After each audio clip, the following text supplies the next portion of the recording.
totality since you've taken over to now? How would you feel like the team performed and the job you were able to lead them in the direction that you're at now? Yeah. I think when I look at the overall picture and certainly the circumstances that I came in under, I'm really proud of this group. You know, number one, I'm proud of the leadership core.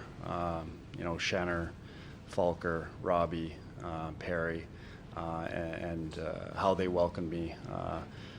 And then, you know, the group of the rest of the group of the players and how they, you know, came each day, how professional they were, bought into what we were trying to do as a staff and what the organization had asked of them after the change. And certainly with my coaching staff, you know, how they, you know, came to work every day and how professional they were. You know, certainly we're sitting here, you know, talking about a season that we're all disappointed in, and we certainly want to be, you know, at this point of the year, getting ourselves ready to play the first game of the playoffs. But when I look back at the year, and I think, you know, when I reflect over the summer about this group, I have no question in my mind, and certainly, you know, there's going to be some things that we learned that we have to get, and we will get better from. You know, I strongly believe in this group, and I think at this time next year we're going to be, you know, having a press conference about who we're playing in the first round of the playoffs. Drew, Army said that he told you that you're definitely one of the candidates moving forward. First of all, what was it like to hear that? Obviously deserving after, you know, the way you led the team, but then secondly, there's other candidates. What's it like to sit and wait to find out how this is resolved? You know, I think I've said this before. I mean, I've been very lucky with the opportunity that you know, the ownership here, that Doug and the rest of the management have given me. Not only you know, coming here mid-season, but you know, giving me my first opportunity to coach pro hockey in the American Hockey League. You know, I'm like I said, I'm proud of the way these players conducted themselves since I've come in. I'm certainly a better coach because of the group that was here, and without that opportunity that Tom, the rest of the ownership group, and Doug have given me, I certainly wouldn't be sitting up here in front of you guys today. So I'm very appreciative of that. I understand the process and what they're going through, and when I first came in, there was no promises made. There was no expectations other than, you know, getting this team to where we all believed it could be, and starting that process with the players, and working on, you know, the habits and details in our game that we all knew we had to get better at to start to have success. And I'm proud that, you know, myself and our coaching staff, you know, and the players bought into that, and I think we saw, you know, a lot of good things happen that we can build on for next year. Drew, this is probably a little clunky, but what would be kind of your pitch to Doug in order to remain here and be the Nets head coach? Well, I don't know if there's a pitch. I mean, I think, you know, Doug knows me well enough. Like, we've spent a lot of time together over the last 4 months. You know, previous to that, we didn't have, you know, a working relationship like we've had over the last 4 months. So I think there was a lot of learning and a lot of growing between myself and Doug on that process. And I think now he knows me better as a person, as an individual, and also as a coach. So I think he knows the coach that he's getting, you know. And I think for me personally, you know, the process of what I've gone through as a coach, whether it was in junior hockey, the American Hockey League, or the NHL, I continue to get better, you know, and I believe I still have a lot of growth in myself as a coach in the National Hockey League. You know, I'm looking forward to whatever's next. Certainly for me, the number one option would be, you know, to stay with the St. Louis Blues and be the head coach of this hockey club. But I understand that there's a process to go through, and I'm, you know, more than happy and proud to be a part of that process. And, you know, I think, you know, there's a lot of pieces a lot of people that got me to this point, and there's a lot of people that aren't here up with me, whether it's my family members, previous coaches, and then certainly the coaches that I had here that worked with me day to day and made me a better person and a better coach for it.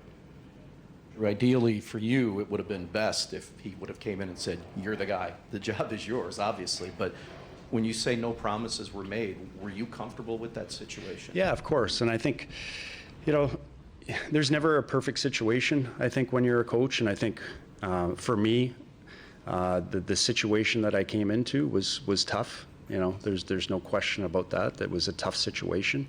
But when I look back at it, I strongly believe that that I thrived in this situation, and I became a better coach and a better person from it. And this was an outstanding learning experience for me.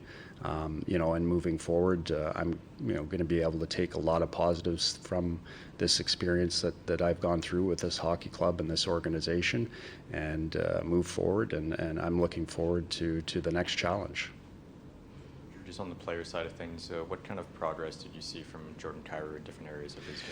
Yeah, I mean, I think when I first came in with Jordan, obviously we went through that tough time with him, and him and I had a lot of individual conversations, just about, not about hockey, just about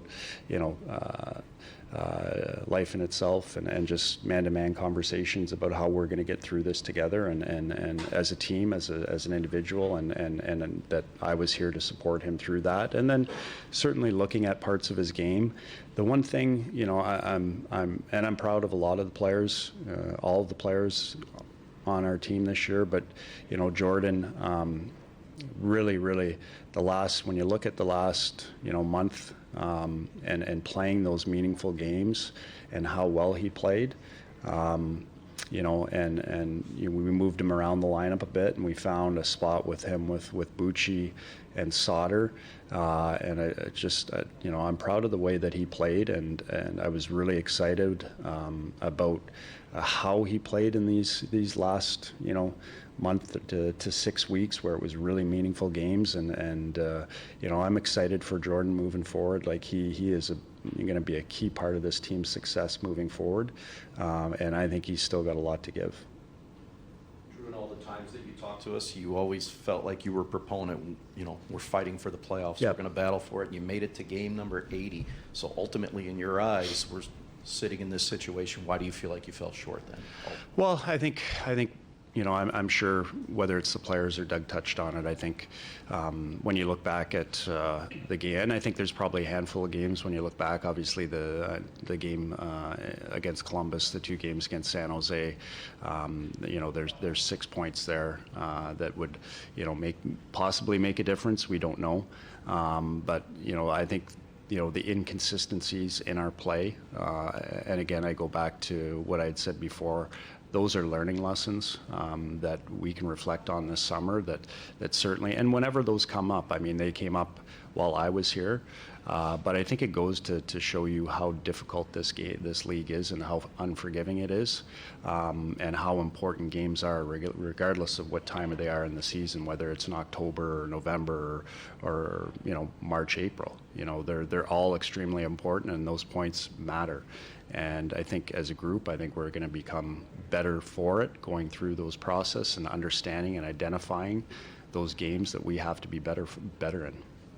Drew, you obviously had to jump in on the fly, not many practice days. If you were to get the job, would you be able to implement a lot more, in training camp going into the season? Would the team look much different structurally than what we saw this season?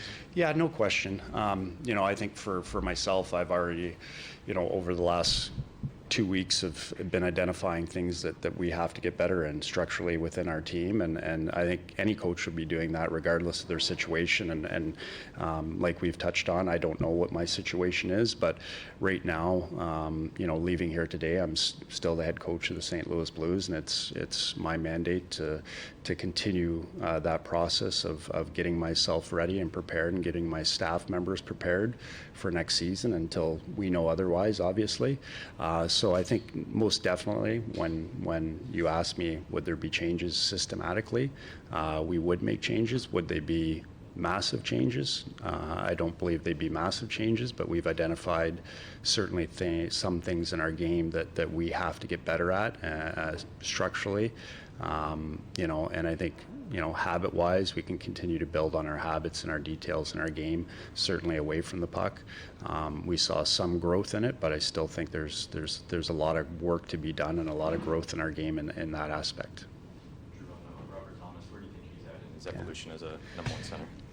Well, I think, Robbie has really proven that he's an elite player in this league, obviously with the All-Star nomination, but, the way he played this year, the amount of minutes he played this year, the amount of meaningful minutes he played this year against top lines, and how he competed and how he showed up to play every day. And I think, I don't know what the ceiling is for Robbie, but I still think we haven't seen his ceiling. And I think there's a player there that's going to continue to get better, that's going to continue to grow in his role as a leader, and certainly become, continue to build on his game and get better, because I still think there's quite a high ceiling there. Drew, do you feel like, you hear a lot that goaltending is the backbone of all successful teams. Do you feel like you have that here and you can build off of from the back on out? Yeah. Obviously I have relationships with both Binner and Joel. Binner and I had a conversation today about, our kind of our evolution as him as a player and me as a coach. My first coaching as an assistant coach was when he was in Owen Sound as a goalie. And then once I came to the American League with St. Louis, I had Binner in San Antonio, and then as a head coach, I have Binner here. So I've seen the evolution of Binner. Extremely proud of the person that he has become. I've seen a lot of growth, obviously, in him as a man and as a goaltender. To me, both him and Joel are probably one of the best tandems, if not the best tandems in the NHL right now. And I think it's up to us as coaches to, start to modify our game a little bit and tactically to make it a little bit easier on them. Certainly all teams have to lean on their goalies at times, and I have no question that these two moving forward are going to be a big part of this team's success. Joel, I've had him since day one in Springfield. What an outstanding person, an outstanding competitor, and for a young goalie, really proud of the way he's come in, and him and Binner have worked extremely well together. Certainly gave us opportunities to win every night, and sometimes stole some games for us. As I said before, I think this duo is going to continue to be one of the best in the league for quite a long time. With Braden Shen, how did you see him adapt to being a captain for the first time? Yeah, so with Schenner, obviously when I came in, I think being a captain at any level for the first time is tough, and I've been through that. I think what Schenner went through this year was not only being a first-year captain, but with the change in the coaching, that can be extremely hard on him. The one thing I will say about Schenner and how proud I was of him, certainly in the last 8 weeks, and how he played for our team in different situations, whether it was at wing or at center. I think it shows you the growth of him as a person, as a captain, and as a player. I thought he played some of our best hockey in the last eight weeks here, where it was really meaningful games, and I think that says a lot about the person and the character and the growth of him as a captain. And I think he's gone through a lot of the ups and downs now, and he's matured because of it, and he's a better person and he's a better captain of it, and I think he's going to be a big part of the team's success next year. Drew, from an offensive standpoint, you had 4 or 5 guys at 25 goals or more. Yep. If there were any deficiencies, were you missing maybe those 10 to 15, 15 to 20 guys maybe? No, I don't. You can always sit back and say that you need more goal scoring, or you have to let in the puck less in your net. I think we had a lot of excellent performances from our top players and scoring. I think on the offensive side, I think sometimes, for our group, sometimes at times we would get too cute, and I think we have to simplify and be a little bit more direct. And I think just being more direct or keeping the puck moving, the offensive zone more often can create a little bit more, offense and more opportunities to be able to score. And certainly that would be something moving forward that we'd have to look at as a staff to, really dial that in to give our guys more opportunity to create offense. But I don't think it was, a personnel issue. I think it's something that we have to grow and get better at as a team. Colton Parayko proved to you maybe Yeah. that he's a bona fide number one guy, and that group as a whole, how much did they improve this year? Yeah, I think when I think about Perry, just from day one when I came here, the amount of minutes he played, the amount, the matchups that he had to face, how he played, the professionalism that he came with every day, such a an energetic guy within the room, a real treat as a coach to have on your team. But he just played with a lot of stability and gave us a lot of stability back there, regardless of who he played against or who he was playing with. And it says a lot about him and his growth. I know, last year was a tough season for him, but the character to come back and have a season like that, from day one to the end of the season, tells you a lot about that player. And he's still a young player, and I think you're going to see a player that's going to continue to grow and get better.